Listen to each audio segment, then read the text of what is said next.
Hi friends, ഏവർക്കും key learning online ക്ലാസ്സിലേക്ക് സ്വാഗതം. ഇന്ന് നമുക്ക് സാധാരണ പലിശ ഇതിനെക്കുറിച്ച് നമുക്കൊന്ന് ലളിതമായിട്ടൊന്ന് മനസ്സിലാക്കിയെടുക്കാം കേട്ടോ. ഓക്കെ, നിങ്ങൾക്ക് എല്ലാവർക്കും അറിയാം പലിശ രണ്ട് വിധത്തിലുണ്ട് അല്ലെ. ഏതൊക്കെയാണ് രണ്ട് വിധത്തിലുള്ള പലിശ? സാധാരണ പലിശയുണ്ട്, കൂട്ടുപലിശയും ഉണ്ട് അല്ലെ. അത് നമുക്ക് രണ്ടും തമ്മിലുള്ള വ്യത്യാസം ജസ്റ്റ് ഒന്ന് നോക്കാം കേട്ടോ. നോക്കൂ, നമുക്കറിയാം സാധാരണ പലിശയെ സിമ്പിൾ ഇൻട്രസ്റ്റ് എന്നും കൂട്ടുപലിശയെ കോമ്പൗണ്ട് ഇൻട്രസ്റ്റ് എന്നുമാണ് പറയുന്നത്. ആദ്യം ഇത് രണ്ടും തമ്മിലുള്ള വ്യത്യാസം ഒന്ന് മനസ്സിലാക്കിയിട്ട് നമുക്ക് സാധാരണ പലിശ ഒന്ന് വളരെ സിമ്പിൾ ആയിട്ട് നമുക്കൊന്ന് പറഞ്ഞു മനസ്സിലാക്കാം കേട്ടോ. ഓക്കെ, ശ്രദ്ധിക്കുക. സാധാരണ പലിശയും കൂട്ടുപലിശയും തമ്മിലുള്ള വ്യത്യാസം മനസ്സിലാക്കുന്നതിന് വേണ്ടി ഞാൻ ചെറിയൊരു എക്സാമ്പിൾ പറയുന്നു. ഒരാള് 1000 രൂപ സാധാരണ പലിശ കണക്കാക്കുന്ന ബാങ്കിലും 1000 രൂപ കൂട്ടുപലിശ കണക്കാക്കുന്ന ബാങ്കിലും നിക്ഷേപിക്കുന്നു. ഓക്കെ, രണ്ട് ബാങ്കിലും ഒരേ എമൗണ്ട് ആണ് നിക്ഷേപിക്കുന്നത്. അറിയണമല്ലോ രണ്ട് ബാങ്കിലും തമ്മിലുള്ള വ്യത്യാസം അറിയാൻ വേണ്ടിയിട്ട്. ഓക്കെ, അങ്ങനെ ഒരു വർഷം കഴിഞ്ഞിട്ട് സാധാരണ പലിശ കണക്കാക്കുന്ന ബാങ്കിൽ അയാൾ ചെന്ന് നോക്കിയപ്പോൾ അയാൾക്ക് 10 രൂപ പലിശ കിട്ടിയതായിട്ട് കണ്ടു. ഓക്കെ, രണ്ടാമത്തെ വർഷവും അയാൾക്ക് 10 രൂപ തന്നെയാണ് പലിശ കിട്ടുന്നത്. മൂന്നാമത്തെ വർഷവും 10 രൂപ തന്നെയാണ് പലിശ കിട്ടുന്നത്. ഇതിൽ നിന്നും നമുക്ക് എന്ത് മനസ്സിലാക്കാൻ പറ്റും? സാധാരണ പലിശ എല്ലാ വർഷവും ഒരേ സംഖ്യയാണെന്ന് മനസ്സിലാക്കാം അല്ലെ. ഓക്കെ, അങ്ങനെയാണെങ്കിൽ 3 വർഷം കഴിഞ്ഞാൽ അയാൾക്ക് കിട്ടുന്ന പലിശ എന്ന് പറഞ്ഞാൽ എത്രയാണ്? 10 + 10 + 10 30 രൂപ പലിശ കിട്ടും അല്ലെ. കൂടാതെ എന്തും കൂടി കിട്ടും? അയാൾ നിക്ഷേപിച്ച 1000 രൂപ കൂടി കിട്ടും. അങ്ങനെയാണെങ്കിൽ 3 വർഷം കഴിഞ്ഞാൽ അയാൾക്ക് കിട്ടുന്ന ആകെ തുക എന്ന് പറയുന്നത് 1030 രൂപയാണ്. ഓക്കെ ആണല്ലോ. അപ്പൊ സാധാരണ പലിശ വളരെ സിമ്പിൾ ആണ്. എല്ലാ വർഷവും ഒരേ സംഖ്യ തന്നെയായിരിക്കും പലിശയായിട്ട് കിട്ടുന്നത്. ഓക്കെ, നമ്മളോട് പരീക്ഷയ്ക്ക് ചോദിക്കുകയാണ്, അയാൾക്ക് 3 വർഷം കഴിഞ്ഞാൽ എത്ര രൂപ പലിശ കിട്ടും എന്നാണ് ചോദിക്കുന്നതെങ്കിൽ നമ്മൾ 30 എന്നാണ് എഴുതുന്നത്. എന്നാൽ 3 വർഷം കഴിഞ്ഞാൽ അയാൾക്ക് എത്ര രൂപ കിട്ടും എന്ന് ചോദിച്ചു കഴിഞ്ഞാൽ നമ്മൾ അവിടെ എഴുതേണ്ടത് 1030 രൂപയാണ് അല്ലെ. അപ്പൊ 3 വർഷം കഴിയുമ്പോൾ അയാൾക്ക് പലിശ മാത്രമല്ല കൊടുക്കുന്നത്, പിന്നെയോ അയാൾ നിക്ഷേപിച്ച 1000 രൂപ കൂടി കൊടുക്കുന്നു. അങ്ങനെ മൊത്തത്തില് 1030 രൂപയാണ് കിട്ടുന്നത്. ഇനി നോക്കൂ, കൂട്ടുപലിശ നോക്കാം കേട്ടോ. ഓക്കെ, 1000 രൂപയാണ് ആ ബാങ്കിലും അദ്ദേഹം നിക്ഷേപിച്ചിട്ടുള്ളത്. ഒരു വർഷം കഴിഞ്ഞപ്പോൾ അയാൾക്ക് 10 രൂപ പലിശ കിട്ടി. ഇതിൽ നിന്നും നമ്മൾ മനസ്സിലാക്കേണ്ട കാര്യം, ഒരു വർഷത്തേക്കുള്ള സാധാരണ പലിശയും കൂട്ടുപലിശയും തുല്യമാണ് എന്നാണ്. ഓക്കെ, ഒരു വർഷത്തേക്കുള്ള സാധാരണ പലിശയും കൂട്ടുപലിശയും തുല്യമാണ്. ഇനി ശ്രദ്ധിക്കണം, ഇനിയാണ് കൂട്ടുപലിശയുടെ കാൽക്കുലേഷൻ വരുന്നത്. അതായത് ഈ പലിശ കണക്കാക്കി അല്ലെ, 10 രൂപ പലിശ കിട്ടി. ഇനി ഈ പലിശ ഈ മുതലിനോടൊപ്പം ചേർക്കുന്നു. അപ്പോൾ 1010 രൂപ എന്നായിട്ടുണ്ട്.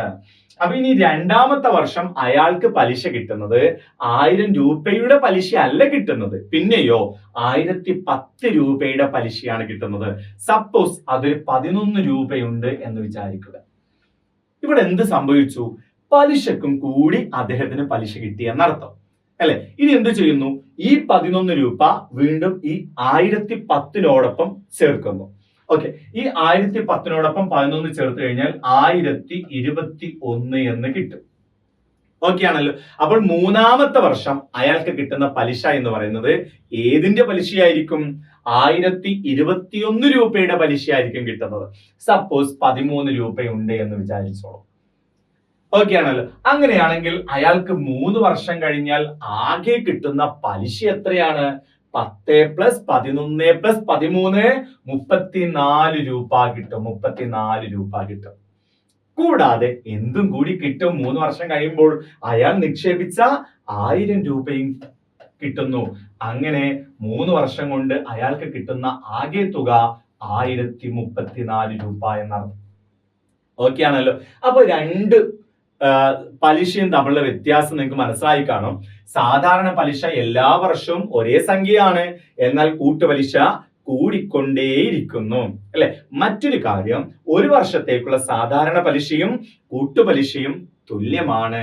ഓക്കെ ആണല്ലോ. അപ്പൊ ഏത് ബാങ്കിൽ നിക്ഷേപിച്ചാലേ കൂടുതൽ പലിശ കിട്ടുന്നത്? തീർച്ചയായിട്ടും കൂട്ടുപലിശ കണക്കാക്കുന്ന ബാങ്കിൽ നിക്ഷേപിക്കുമ്പോഴാണ് കൂടുതൽ പലിശ ലഭിക്കുന്നത് അല്ലെ. ഓക്കെ, അപ്പൊ എന്താണ് കൂട്ടുപലിശ എന്ന് ചോദിച്ചാൽ നമുക്ക് എങ്ങനെ പറയാൻ പറ്റും? നിക്ഷേപിച്ച തുകയ്ക്ക് പലിശ കണക്കാക്കി ആ പലിശ നിക്ഷേപ തുകയോടൊപ്പം ചേർത്ത് വീണ്ടും പലിശ കണക്കാക്കുന്ന രീതിയെ വിളിക്കുന്ന പേരാണ് കൂട്ടുപലിശ. ഓക്കെ ആണല്ലോ. അപ്പൊ നമ്മൾ ഇന്ന് സാധാരണ പലിശയെ കുറിച്ചാണ് പഠിക്കാൻ പോകുന്നത്.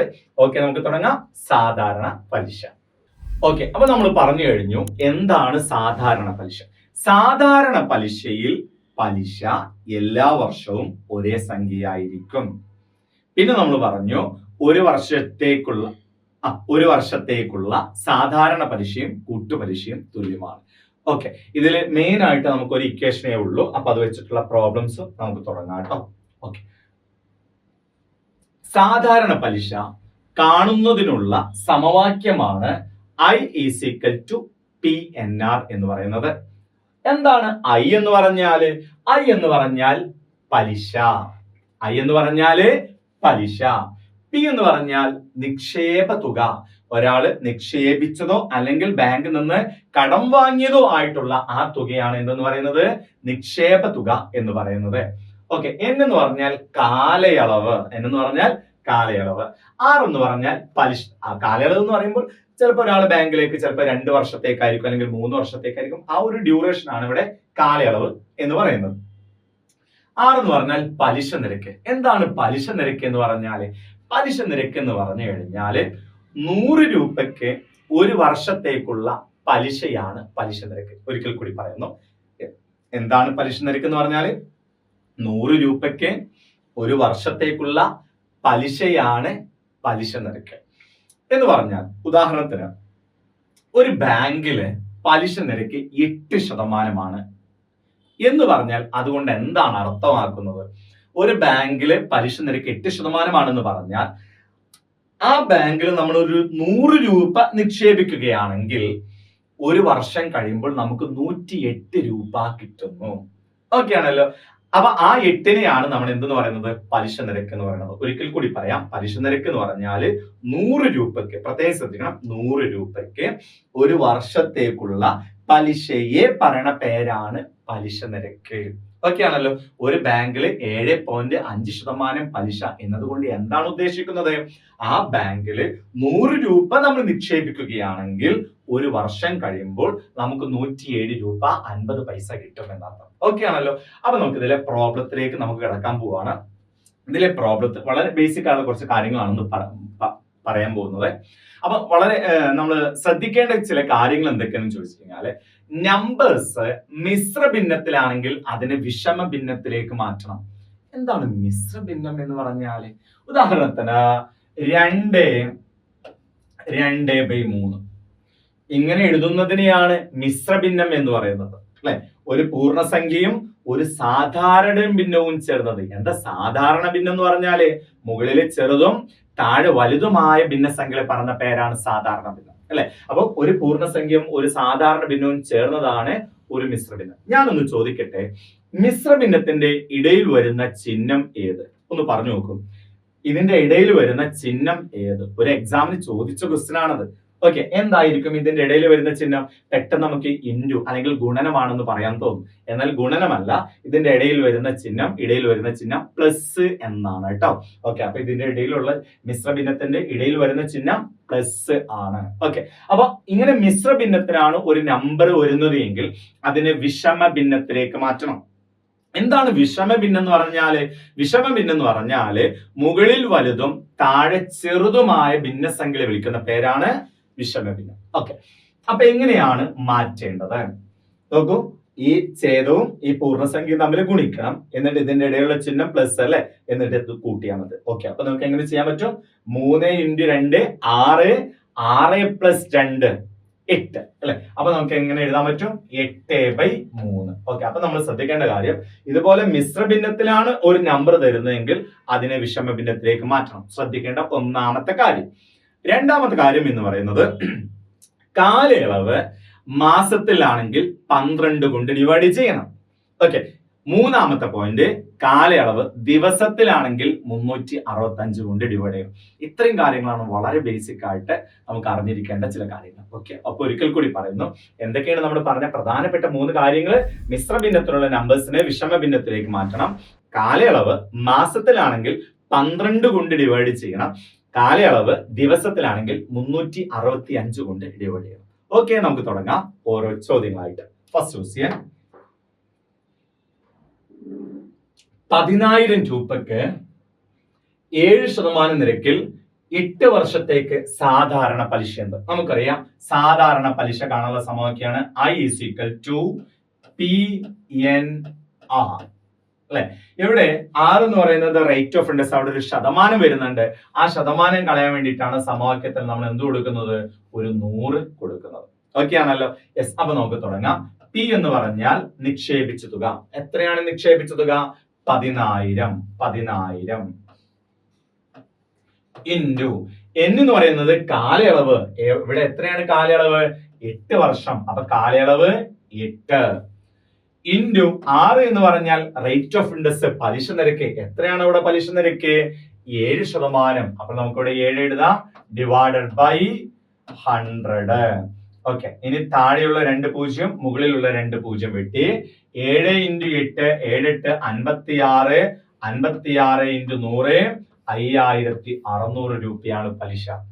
ഓക്കെ, അപ്പൊ നിങ്ങൾ ശ്രദ്ധിക്കേണ്ട കാര്യം, നമ്മളോട് ചോദിക്കുകയാണ് 8 വർഷം കഴിഞ്ഞാൽ അയാൾക്ക് എത്ര രൂപ കിട്ടും എന്ന് ചോദിച്ചാൽ ഇത് എഴുതരുത്. ഇത് 8 വർഷം കൊണ്ട് അയാൾക്ക് കിട്ടുന്ന പലിശയാണ് 5,600 എന്ന് പറയുന്നത്.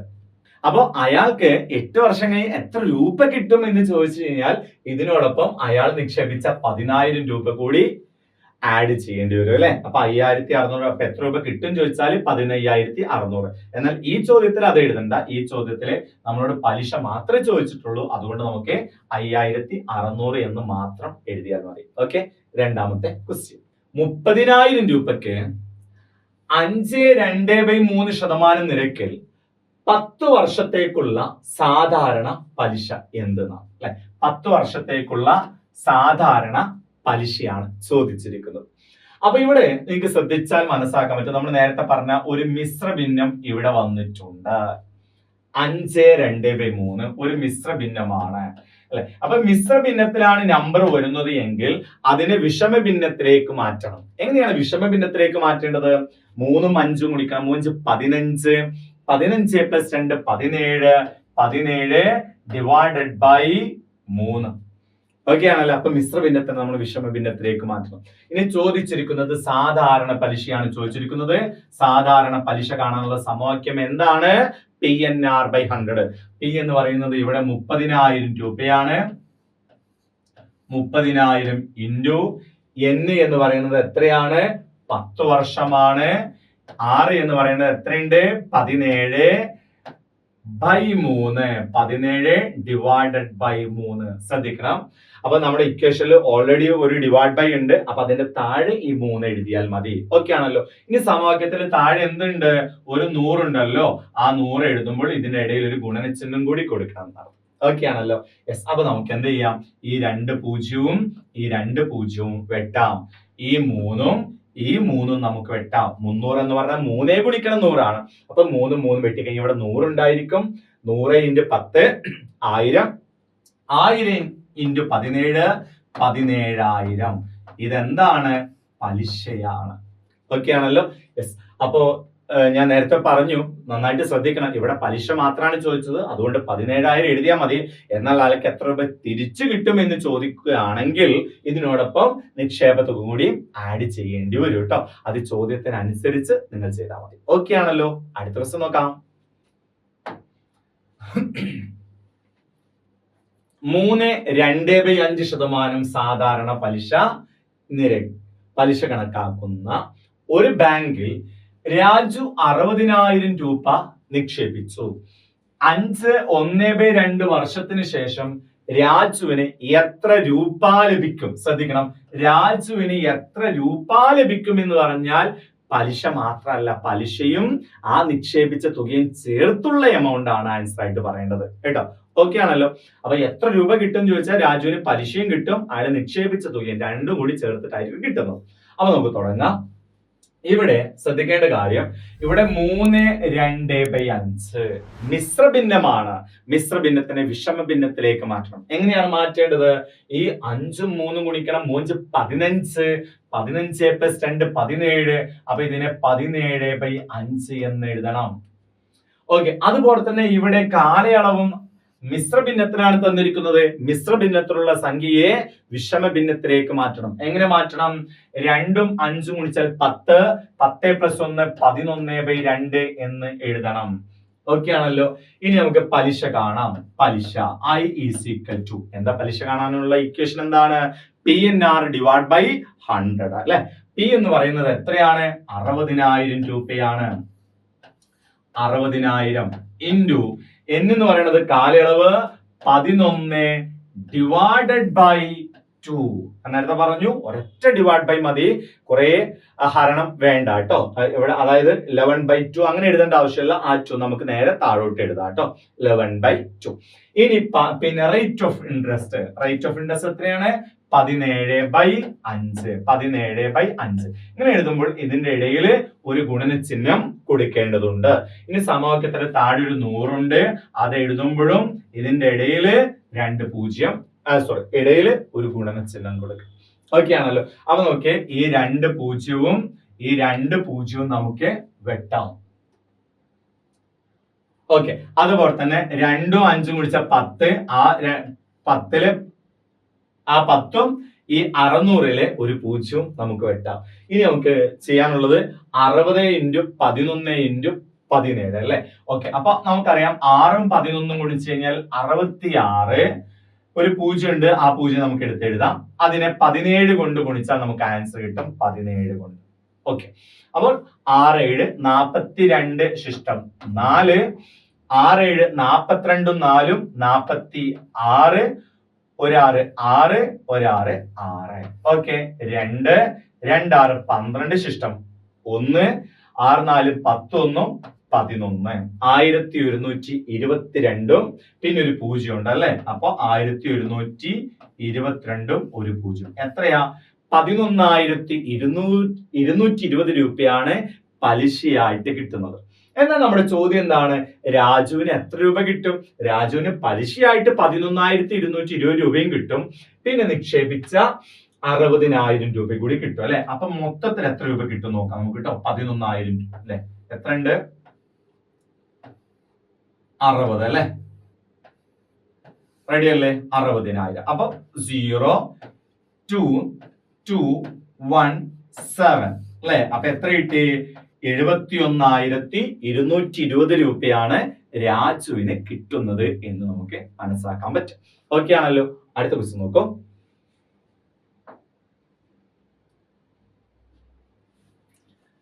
ടൈപ്പ് 2.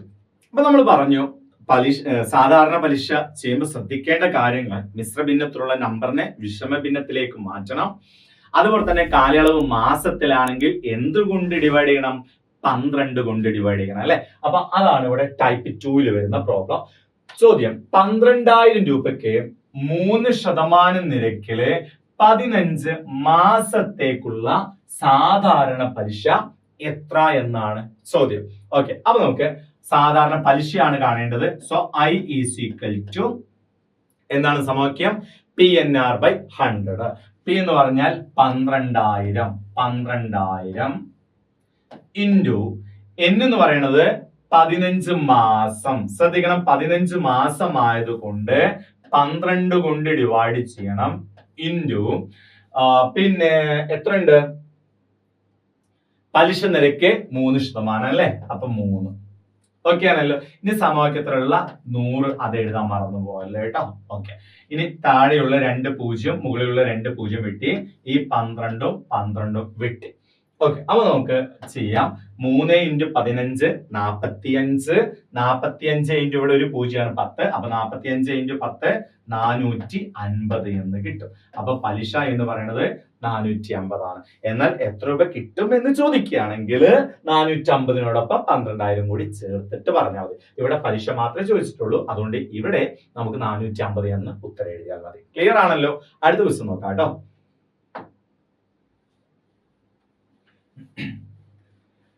72,000 രൂപയ്ക്ക് 4.5% നിരക്കില് 5/2/3 മാസത്തേക്കുള്ള സാധാരണ പലിശ എത്ര എന്നാണ് ചോദ്യം. ഓക്കെ, 72,000 രൂപയ്ക്ക് 4/1/2% അല്ലെ. ആദ്യം നമുക്ക് ഈ മിശ്ര ഭിന്നത്തിനെ വിഷമ ഭിന്നത്തിലേക്ക് മാറ്റും. എങ്ങനെ മാറ്റേണ്ടത്? 2 × 4 8, 8 + 1 9 അല്ലെ. അപ്പൊ 9/2 എന്ന് എഴുതാം. അതുപോലെ തന്നെ ഇവിടെ മറ്റൊരു മിശ്രഭിന്നം ഉണ്ട്, 5/2/3. ഇതിനെ വിഷമ ഭിന്നത്തിലേക്ക് മാറ്റുമ്പോൾ എങ്ങനെ എഴുതാൻ പറ്റും? 3 × 5 15, 15 + 2 17, 17/3 എന്ന് എഴുതാം. ഓക്കെ ആണല്ലോ? ഇനി നമുക്ക് പലിശ കാണാം. പലിശ I = എങ്ങനെ എഴുതാൻ പറ്റും? PNR / 100. P എന്ന് പറഞ്ഞാൽ 72,000 ഇൻറ്റു N എന്ന് പറഞ്ഞാൽ എത്രയാണ്? കാലയളവ് അല്ലെ, 17/3. ഇനി ശ്രദ്ധിക്കണം, കാലയളവ് മാസത്തിലാണ്, അതുകൊണ്ട് 12 കൊണ്ട് ഡിവൈഡ് ചെയ്യണം അല്ലെ. കാലയളവ് മാസത്തിലായതുകൊണ്ട് താഴെ എന്തുകൂടി എഴുതണം? 12 കൂടി എഴുതേണ്ടതുണ്ട് താഴെ അല്ലെ. ഇനി പലിശ നിരക്ക് എത്രയുണ്ട്? 9/2 ഇൻറ്റു 9/2. ഇതിന്റെ ഇടയിൽ ഒരു ഗുണന ചിഹ്നം കൊടുക്കണം. ക്ലിയർ ആയല്ലോ? പിന്നെ സമവാക്യത്തിലുള്ള ഡിനോമിനേറ്ററിലെ 100 കൂടി എഴുതണം. ഓക്കെ, അപ്പൊ നമുക്ക് ഈ 2 0 നമുക്ക് വെട്ടിക്കളയാം. 2 × 12 24, 24 × 3 72 അല്ലെ. അപ്പൊ ഇത് ഇത്രയും ഗുണിച്ച് കഴിഞ്ഞാൽ നമുക്ക് 72 എന്ന് കിട്ടുന്നു. 72ഉം 72ഉം വെട്ടിക്കളഞ്ഞാൽ ഇവിടെ 10 × 17 × 9. ഓക്കെ, അപ്പൊ ആദ്യം നമുക്ക് 17ഉം 9ഉം ഗുണിക്കാം അല്ലെ. 9 × 7 63 ശിഷ്ടം 6. 1 × 9 9ഉം 6ഉം 15, പിന്നെ ഒരു 0 ഉണ്ട് അല്ലെ. അപ്പൊ 1530. ആൻസർ 1530 എന്നാണ് കിട്ടുന്നത്. നമ്മളോട് ചോദിച്ചിരിക്കുന്നത് സാധാരണ പലിശയാണ് ചോദിച്ചിരിക്കുന്നത്. സാധാരണ പലിശ 1530. എന്നാൽ അദ്ദേഹത്തിന് എത്ര രൂപ കിട്ടുമെന്നാണ് ചോദിക്കുന്നതെങ്കിൽ ശ്രദ്ധിക്കണം, ഇതിനോടൊപ്പം ഈ സംഖ്യ കൂടി ചേർക്കണം കേട്ടോ. അത് ഞാൻ ഇടയ്ക്കിടയ്ക്ക് പറയാനുള്ള കാരണം ചോദ്യത്തിനനുസരിച്ച് വേണം ആൻസർ ചെയ്യാൻ.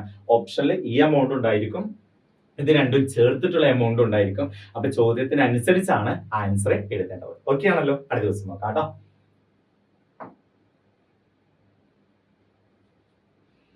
ടൈപ്പ് 3. ഓക്കെ, അപ്പൊ നമ്മൾ പറഞ്ഞു മിശ്രഭിന്നത്തിലുള്ള സംഖ്യകളെ വിഷമഭിന്നത്തിലേക്ക് മാറ്റണം. കാലയളവ് മാസത്തിലാണെങ്കിൽ 12 കൊണ്ട് ഡിവൈഡ് ചെയ്യണം. കാലയളവ് ദിവസത്തിലാണെങ്കിൽ 365 കൊണ്ട് ഡിവൈഡ് ചെയ്യണം. ഓക്കെ, അപ്പൊ ഇവിടെ 365 കൊണ്ട് ഡിവൈഡ് ചെയ്യണം അല്ലെ. ഇതുപോലെ ദിവസത്തേക്കുള്ള പലിശയാണ് ചോദിക്കുന്നതെങ്കിൽ തീർച്ചയായിട്ടും 73ന്റെ ടേബിൾ അറിഞ്ഞിരിക്കണം. 73ന്റെ ഗുണന പട്ടിക അറിഞ്ഞിരിക്കണം. ഓക്കെ, അപ്പൊ ഇത് നിങ്ങൾ പഠിച്ചു വെക്കണേ. 1 × 73 73 കേട്ടോ. 1 × 73 73. 2 × 73 146. 2 × 73 146.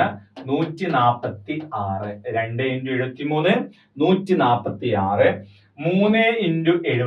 73 3 × 73 219. 3 × 73 219. 4 × 73 4 × 73 292. 5 × 73 5 × 73 365. ഓക്കെ ആണല്ലോ? അപ്പൊ ഈ ഒരു ടേബിൾ നിങ്ങൾക്ക് അറിഞ്ഞിരിക്കണം.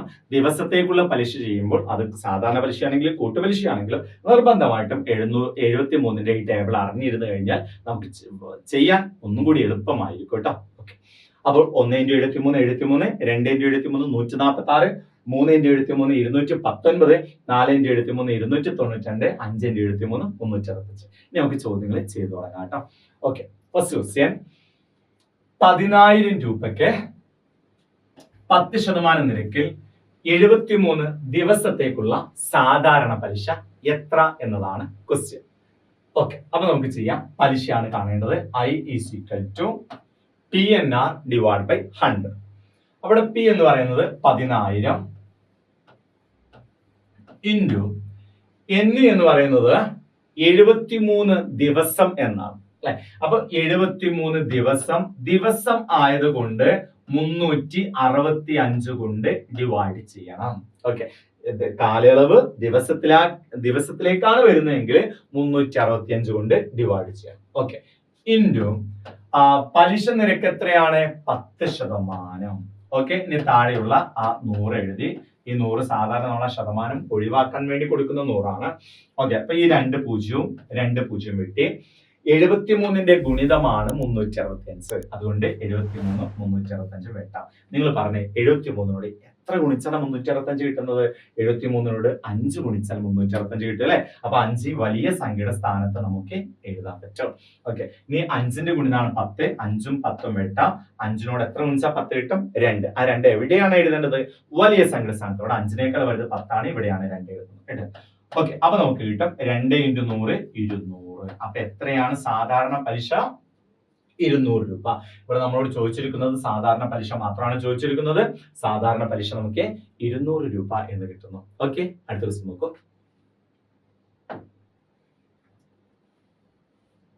50,000 രൂപയ്ക്ക് 8% നിരക്കിൽ 2024 ജനുവരി 1 മുതൽ 2024 മെയ് 25 വരെയുള്ള ദിവസത്തേക്കുള്ള സാധാരണ പലിശ എത്ര എന്നതാണ് ക്വസ്റ്റ്യൻ. ഓക്കെ, അപ്പോൾ 50,000 രൂപയ്ക്ക് റേറ്റ് ഓഫ് ഇൻട്രസ്റ്റ് 8% തന്നിട്ടുണ്ട്. ഇനി കാലയളവ് നോക്കൂ. 2024 ജനുവരി 1 മുതൽ അല്ലെ, ജനുവരി 1 മുതൽ ഏതുവരെയാണ്? 2024 മെയ് 25 വരെ അല്ലെ. അപ്പൊ ജനുവരി, ഫെബ്രുവരി, മാർച്ച്, അതുപോലെ തന്നെ ഏപ്രിൽ, മെയ് 25 വരെ എത്ര ദിവസം ഉണ്ട് എന്ന് നോക്കണം.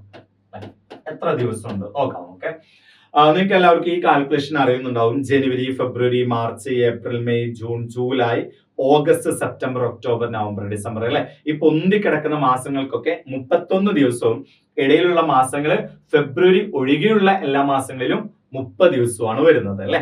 ഓക്കെ, അപ്പൊ നമുക്കറിയാം ജനുവരിയിൽ എത്ര ദിവസം വരുന്നുണ്ട്? 31 ദിവസം വരുന്നുണ്ട്. ജനുവരിയിൽ 31 ദിവസം വരുന്നുണ്ട്. ഇനി ഫെബ്രുവരിയിൽ എത്ര ദിവസം വരുന്നുണ്ട്? ഫെബ്രുവരിയിൽ എത്ര ദിവസം വരുന്നുണ്ടെന്ന് ചോദിച്ചു കഴിഞ്ഞാല് നമ്മള് സാധാരണ സാധാരണ ചില വർഷങ്ങളിൽ 28 ദിവസം ഉണ്ടാകും. ചില വർഷങ്ങളിൽ 29 ദിവസങ്ങളാണ് വരുന്നത് അല്ലെ. ഏതൊക്കെ വർഷങ്ങളിലാണ് 29 ദിവസം വരുന്നത്? ലീപ്പ് ഇയർ ആയിട്ടുള്ള വർഷങ്ങൾ അല്ലെ. അപ്പൊ എങ്ങനെയാണ് ലീപ്പ് ഇയർ നോക്കുന്നത്? ഇപ്പൊ ഇവിടെ 2024 എന്ന വർഷം അല്ലെ, അത് 4ന്റെ ഗുണിതമാണ്, അല്ലെങ്കിൽ 24 4ന്റെ ഗുണിതമായതുകൊണ്ട് ഈ വർഷം ലീപ്പ് ഇയർ ആണ്, അതിവർഷമാണ്. അതുകൊണ്ട് ഈ വർഷത്തിൽ ഫെബ്രുവരി 29 ദിവസം ഉണ്ടായിരിക്കും. ഓക്കെ, അപ്പോൾ ഫെബ്രുവരിയില് 29 ദിവസം വരുന്നുണ്ട്. മാർച്ചില് 31 ദിവസം വരുന്നു. ഏപ്രില് 30 ദിവസമാണ്. മെയ് എത്ര വരെ മതി? 25 വരെ മതി. ഇനി ഈ ദിവസത്തിന്റെ കാര്യം പറഞ്ഞതുകൊണ്ട് ഒരു കാര്യം കൂടി ഞാൻ പറയുന്നു. അതായത് ഒരു എക്സാമ്പിൾ പറയട്ടെ. ജനുവരി 1-ാം തീയതിയാണ് ഒരാള് ഒരു ബാങ്കിൽ പണം നിക്ഷേപിച്ചത്.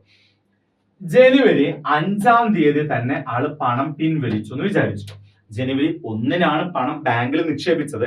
ജനുവരി 5-ന് ആളെ പണം പിൻവലിക്കുകയാണ് ചെയ്യുന്നത് എങ്കിൽ എത്ര ദിവസത്തേക്കായിരിക്കും നിക്ഷേപം എന്ന് ചോദിച്ചാൽ നിങ്ങൾ മനസ്സിലാക്കേണ്ടത്, ഒരു ബാങ്ക് നിക്ഷേപിച്ച തുകയും പിൻവലിച്ച ദിവസവും ഇത് രണ്ടും ഒരു ദിവസമായിട്ടാണ് കാൽക്കുലേറ്റ് ചെയ്യുന്നത്. അതായത് ജനുവരി 1-ാം തീയതി നിക്ഷേപിച്ചു, ജനുവരി 5-ന് പിൻവലിച്ചിട്ടുണ്ട്. ഇത് രണ്ടും കൂടി ചേർന്നാണ് ബാങ്ക് ഒരു ദിവസമായിട്ട് കണക്കാക്കുന്നത്. ഓക്കെ, ഇനി അതിന്റെ ഇടയിൽ ഏതൊക്കെയുണ്ട്? 2, ഇതിന്റെ ഇടയിൽ 2 ഉണ്ട്, 3 ഉണ്ട്, 4 ഉണ്ട്. അപ്പൊ എത്ര ദിവസത്തേക്കാണ് ഇത് രണ്ടും ചേർന്ന് ഒരു ദിവസം? അപ്പൊ 1, 2, 3, 4 ദിവസമായിട്ടാണ് ഇവിടെ പരിഗണിക്കുന്നത്. നേരെ മറിച്ച് നമ്മളോട് പറയാണ് ജനുവരി 1 മുതൽ ജനുവരി 5 വരെ എന്ന് പറയുമ്പോൾ ഇത് ഒരു ദിവസമായിട്ടും ഇത് ഒരു ദിവസമായിട്ടും സെപ്പറേറ്റ് ആയിട്ട് എടുക്കണം. ഒരിക്കൽ കൂടി പറയുന്നു, ജനുവരി 1 നിക്ഷേപിക്കുകയും ജനുവരി 5 പിൻവലിക്കുകയും ചെയ്തു. അങ്ങനെയാണ് ചോദ്യത്തിൽ പറയുന്നതെങ്കിൽ ശ്രദ്ധിക്കുക, ഇത് രണ്ടും ഒരു ദിവസമായിട്ടാണ് കാൽക്കുലേറ്റ് ചെയ്യുന്നത്. ബാങ്ക് നിക്ഷേപിച്ച തുകയും നിക്ഷേപിച്ച ദിവസവും പിൻവലിച്ച ദിവസവും രണ്ടും ഒരു ദിവസമായിട്ടാണ് ബാങ്ക് കാൽക്കുലേറ്റ് ചെയ്യുക. നേരെ മറിച്ച് ചോദ്യത്തിൽ ഇങ്ങനെ പറയാണ് ജനുവരി 1 മുതൽ ജനുവരി 5 വരെ എന്ന് പറയുകയാണെങ്കിൽ ഇത് ജനുവരി 1 ഒരു ദിവസമായിട്ടും ജനുവരി 5 മറ്റൊരു ദിവസമായിട്ടും നിങ്ങൾ പരിഗണിക്കണം. ഓക്കെ, അപ്പൊ ഇവിടെ നമ്മളോട് പറഞ്ഞിരിക്കുന്നത് ജനുവരി 1 മുതൽ എന്ന് പറയുമ്പോൾ ഇതൊരു ദിവസമായിട്ട് എടുക്കണം. ജനുവരി 1 മുതൽ ഓക്കെ ആണല്ലോ. ഏതുവരെ? മെയ് 25 വരെ. അപ്പൊ മെയ് 25ഉം ഇൻക്ലൂഡിംഗ് ആണ്, ജനുവരി 1ഉം ഇൻക്ലൂഡിംഗ് ആണ്. ഞാൻ പറഞ്ഞത് മനസ്സിലായല്ലോ? വ്യത്യാസം മനസ്സിലായല്ലോ? ഓക്കെ. അപ്പോ ഇവിടെ ആകെ എത്ര ദിവസം ഉണ്ട് നമുക്ക് നോക്കിക്കഴിഞ്ഞാൽ കിട്ടും. 10, 15, 16 ശിഷ്ടം 1 വരുന്നുണ്ട്. 6, 7, 8, 10, 13, 14, 146 എന്ന് കിട്ടും. ഓക്കെ, നമ്മൾ പഠിച്ചിട്ടുണ്ട് 146 അല്ലെ. 146 എന്ന് പറയുന്നത് എന്താണ്? 2 ഗുണിക്കണം 73 ആണ് അല്ലെ. അപ്പൊ ദിവസത്തേക്കുള്ള പലിശ കാണുമ്പോൾ മിക്ക സമയത്തും ഈ 73ന്റെ ഗുണിതവുമായിട്ടുള്ള നമ്പർ ആയിരിക്കും ചോദ്യത്തിൽ ഉണ്ടാവാറുള്ളത് കേട്ടോ. ഓക്കെ, അപ്പൊ നമുക്ക് ചെയ്തു നോക്കാം. ഇവിടെ എമൗണ്ട് എത്ര ഉണ്ട്? 50,000. അപ്പൊ ആദ്യം നമുക്ക് പലിശ കാണാം അല്ലെ. പലിശയാണ് ചോദിച്ചിരിക്കുന്നത്. I = P എന്ന് പറഞ്ഞാൽ 50,000. N എന്ന് പറഞ്ഞാൽ കാലയളവ് 146 ദിവസം. 146 ദിവസം ഇൻറ്റു റേറ്റ് ഓഫ് ഇൻട്രസ്റ്റ് എത്രയാണ്? 8% അല്ലെ. ഇനി മറ്റൊരു കാര്യം ശ്രദ്ധിക്കേണ്ടത് 146 ദിവസമാണ്. ദിവസമായതുകൊണ്ട് 365 കൊണ്ട് ഡിവൈഡ് ചെയ്യാൻ മറക്കരുത്. ഓക്കെ, ഇനി താഴെ എന്തുണ്ട്? 100 ഉണ്ട് അല്ലെ. ഓക്കെ, ഇനി നമുക്ക് വെട്ടിക്കളയാം. ഈ 2 പൂജ്യവും ഈ 2 പൂജ്യവും വെട്ടി. 365 എന്ന് പറഞ്ഞാൽ 73ന്റെ ഗുണിതമാണ്. അപ്പോൾ 73 ഗുണിക്കണം 5 എന്ന് എഴുതാം. 146 എന്ന് പറയുന്നത് ഏതിന്റെ ഗുണിതമാണ്? 73ന്റെ ഗുണിതമാണ്. 2 ഗുണിക്കണം 73 ആണ് 146. താഴെയുള്ള 73 മുകളിലുള്ള 73 നമുക്ക് വെട്ടിക്കളയാം. ഇവിടെ 5, ഈ 5ഉം ഈ 5ഉം നമുക്ക് വെട്ടിക്കളഞ്ഞ അവിടെ 100 കിട്ടും. 2 × 8 2 × 16. 16 × 100 1600 എന്നാണ് ആൻസർ കിട്ടുന്നത്. അപ്പൊ സാധാരണ പലിശയാണ് നമ്മളോട് ചോദിച്ചിരിക്കുന്നത്. അത് 1600 രൂപയാണ്. ഓക്കെ ആണല്ലോ? Okay, thank you. അപ്പൊ ഈ എടുത്ത ഭാഗത്തിൽ എന്തെങ്കിലും മിസ്റ്റേക്ക്, ഞാൻ പറഞ്ഞ ഭാഗത്തിൽ മനുഷ്യരാണ്, ചിലപ്പോൾ എന്തെങ്കിലുമൊക്കെ മിസ്റ്റേക്കുകളൊക്കെ പറ്റുന്നത് സ്വാഭാവികമാണ്. എന്തെങ്കിലുമൊക്കെ മിസ്റ്റേക്കുകൾ ഉണ്ടെങ്കിൽ നിങ്ങൾ കമന്റ് ചെയ്യാം. Okay, thank you so much.